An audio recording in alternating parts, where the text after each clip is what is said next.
Testing, testing. Looks like we're good to go. All right. Welcome to the Inspire Life podcast. My name is Michael. I am your producer, also one of your co-hosts. And today we're talking about vegan and keto and Whole30. Oh my. What it really comes down to here is diet culture. What diet culture is, where we are as a society with diet culture, what diet really means. And we're going to talk about, I guess, my kind of 2 cents, or maybe even 4 cents, or maybe even $1 on what kind of diet it is we should all be striving to consume. So to get started today, I think we really need to take a step back and take a look at and analyze what is a diet. What is the definition of diet? And I have it here. If you're watching the video cast, got my piece of paper. A diet is, by definition, the kinds of food that a person, animal, or community habitually eats. A diet is the food that we eat on a regular basis. This, my friends, is very different than what a lot of us, especially here in America, I can't speak for everyone, but what a lot of us actually can kind of perceive what a diet is. I mean, if I say the word diet, what comes to mind for you? I know for a lot of, myself included, back in the past, and for a lot of people, the thought of a diet is doing some sort of restricted eating for a set amount of time to accomplish XYZ result. And that result, 95% of the time, is to lose weight. It is doing some sort of modification to the foods that we're eating for a set amount of time, something that isn't going to be sustained for the long term, to do something to accomplish some sort of goal. And if you haven't yet listened to the goal setting podcast, to accomplish something related to most likely our physiology in our body in a set amount of time. There's a lot of diets out there. I'm just going to start by saying that. I actually have with me, if you're watching the video cast, I have, I think there's 111 different diets on these pieces of paper that I downloaded and printed off. And we'll get more into diet industry and how that has influenced the culture in just a minute. But I mean, there are some fascinating diets out there that people have come up with. I've researched a couple of these diets. This sheet that I have kind of labels the diets from less animal protein to more animal protein. The least amount is breatharian diet, which is where you don't eat food and you just get your energy from breathing. I mean, I know there's a lot of accounts in history of people being able to accomplish this feat, but as far as I know, humans aren't autotrophic beings, so we do have to consume energy from somewhere. There are people who will say that I'm wrong and that they can get all the energy they need from breathing and from the sun. Those people are awesome. If I don't eat, eventually I'm probably going to wither away. That being said, I have fasted for 17 days, which I've brought up multiple times in the podcast, but I think that eating is probably a good thing. There's a raw food diet. Just eat anything raw. So this is mostly plants and vegetables, but I mean, if you go out and catch a fish and just eat it raw, I think that might be part of the raw food diet as well. There's vegetarian, so no meat. There's vegan, which is no animal products at all, so no honey, no butter, no cottage cheese. Oh man, there's a couple of these ones that I've looked up that are just absolutely fascinating. The 4-hour body diet. I looked this one up. I can't remember exactly what was in there. I should have had it pulled up on one of these screens that I have around me because it's 2020 and there's screens everywhere. The 4-hour diet was like you eat like a cup of cottage cheese and something in the span of 4 hours. I remember there's just a lot of cottage cheese on this diet. And it's supposed to help you lose fat and everything. There's a peanut butter diet, which is where 25% of your calories has to come from peanut butter. I used to live the peanut butter diet, the peanut butter lifestyle. We've got the 20/20 diet, the Mediterranean diet, the Sonoma diet, the 90/10 integrative diet. We have the intuitive eating diet. We have the low FODMAP diet. We have the rotation diet, the slowdown diet. We have the high fat diet, the Dukan diet, the paleo diet. We've got some of our favorites. We've got the keto diet. We've got the self-beach diet. We've got the Atkins diet, the high protein diet, and the list goes on. There's a traffic light diet. I don't even know what that is. I kind of want to look it up. Can you see how us as consumers, when it comes to diet and eating, are fucking confused? I mean, I've got a list of 111 different diets, and they're all saying they're going to do the same thing. What on earth is going on? Here's what's going on. Diet and eating and lifestyle consumption, as I call it, has fallen victim to our favorite thing, capitalism, my friends. There's a crazy amount of diets and a crazy amount of marketing that goes into these diets, all telling us that they're going to help us accomplish whatever goal or whatever thing or solve whatever problem is wrong with our body. And at the end of the day, it sells. People do these diets, they see results, they share those testimonials with the diet companies, they constantly feed that message to us that we need to be doing, self-beach diet, or we need to be doing, keto, and that's all the keto, self-beach, Atkins, that's all the same. And I'll get there with that. Don't worry. I've already been there on this podcast with that. At the end of the day, we've really just become disempowered and lost in this illusion of what food is. That's what it comes down to. I mean, we live in a time and a space, and maybe I've mentioned this before, where food is figuratively and literally put in different boxes and containers of what we should or can and shouldn't or can't eat, right? I mean, I'm just going to analyze the keto diet. And if you do keto, I've done keto. You can see great results. When it comes to any diet, I'm analyzing keto just because it's the most popular ones out there. We're taking food and we're not looking at food for what it is. Food is, especially in its whole form, is an intelligent substance created and produced for us as humans or other animals to consume, to energize us, and help us continue to live. When we are looking at food in these different boxes and categories, and I'm specifically going to go after keto and macronutrient content, we're losing sight that these foods were created intelligently by planet Earth, by God per se, for us to consume in its whole form.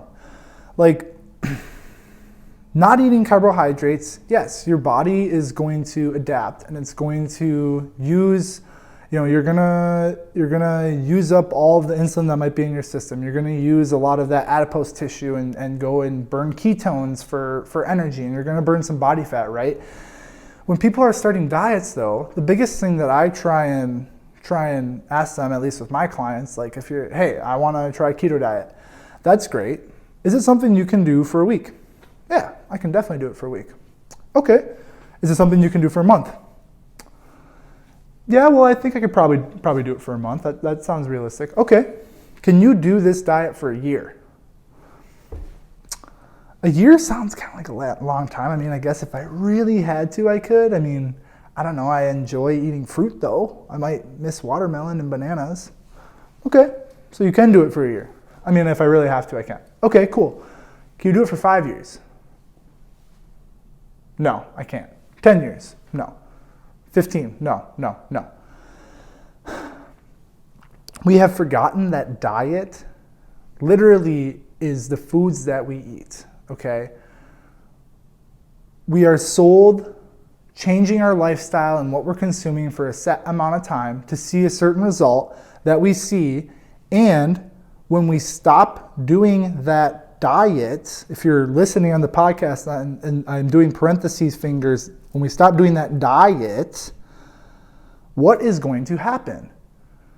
We are going to put weight loss, for the example, we are going to put the weight back on. It is that simple, okay? We do this diet for 6 months. We lose 50 pounds. We stop the diet. We put the 50 pounds back on. They rebrand South Beach or Atkins into South Beach. We buy the South Beach book. We do the diet for 6 months. We lose 50 pounds. We put the 50 pounds back on. They rebrand South Beach into Keto. We find Keto, and the cycle perpetuates. Okay? Diet culture and these big ones are tricking us, right? Especially when it comes down to limiting certain macronutrients. They are tricking us into believing that we need to change, that we're not good and whole and great as we are. And they're tricking us into rebuying the same message over and over again. And okay, I analyzed Keto and South Beach and Atkins just because that's the one that has perpetually keeps going around in these circles. Like maybe Keto is a more realistic way going forward. And there's great benefits to it. There really is. But you got to be realistic about it and understand that eating carbohydrates is important. The amount of micronutrients that we find in different carbohydrates, specifically vegetables and fruits, it's absurd to want to have to cut that out of your diet. And the fiber, I'm just, gosh, I'm done with, okay, I'm going to promise everyone, I'm done with talking about keto for this, at least this episode. Let's shift gears here and let's talk a little bit about the polarities right now that we have in diet culture and how that is also being seen in our culture and society. So I'm going to take a look here at vegan, right? Because vegan's a big one. And vegan, as a diet, it's great. I'm not for or against any diet, and I'll talk at the end more about what I see as the most sustainable way to approach food and diet, food lifestyle and diet lifestyle and lifestyle eating. We got vegan on this hand. If you're watching on my right hand or left hand, whatever side of the screen it's on. And vegan is all about a movement of addressing climate change, being more conscious of what we're consuming, and that these are living things that we're taking their life to consume, right? And it's more than just food. And with that, if you're going to eat vegan, you need to make sure that you're getting the proper amount of nutrients. Specifically, B12 is a big one they always talk about with vegan. I know iron is big too, and also for us who live in beautiful, sunny, cold Minnesota, not sunny actually if you're here this past January, we know vitamin D is big too, right? And there's vitamin D in mushrooms and there's vitamin D fortified foods, but the best place to get vitamin D is the sun. There's no question about that, right? The second best place is going to be from animal products, because animal products like shellfish, for example, or different types of fish, they're high in vitamin D3, which is way more easy for the body to break down and way more accessible to the human body than vitamin B2, which is what's found in mushrooms, which is still a great alternative. But you just got to be conscious of your levels of those different micronutrients if you're going to do vegan. And then the polarity, at the other side, we've got the carnivore diet. If you haven't heard of the carnivore diet, look it up. There's another podcaster out there, I think his name is Joe Rogan or something, and he's all about this carnivore diet where you only eat animal products, right? It's like no veggies, no fruits, no plants. Plants are the enemy, just animal products. That's the way we're supposed to be. Again, you can get a good amount of micronutrients from animal products. It probably won't kill you, at least doing it for a month. But it's almost like, I feel like the carnivore diet came from this anti-vegan thing, and it's just like, we're pulled this way, we're pulled that way. It's like, these polarities, can we not find a middle ground? Can we not just, how have we forgotten that, yes, fish is awesome and it's high in protein and it's got omega-3 fatty acids and it's got vitamin D for us, and we've forgotten that too, grass-fed sustainable beef, when it's raised properly, is not that high in omega-6s. But also we've got, apples, which are super high in pectin, and we've got, I'm just these polarities with these diets. Again, you're buying into a message, a marketing message that you need to do this or that to be able to accomplish this, whatever this is, right? So I don't know, if you're someone who has tried different diets, because I've done a bunch of different diets. I did a blog series, which I haven't published yet, but I'll make sure I get it up soon, about doing different diets for a week at a time. Just be aware of the messages that these companies and who's sending the message of these diets, who's profiting from it, and be aware of the marketing messages behind it. What are they telling you, right? Are they telling you that you're not good enough as you are? Because that's bullshit. You are fucking great just as you are. This doesn't have to be an explicit podcast, but fuck it. Be aware of the messages that are out there. Obviously I'm heated about this topic because I went through the gambit.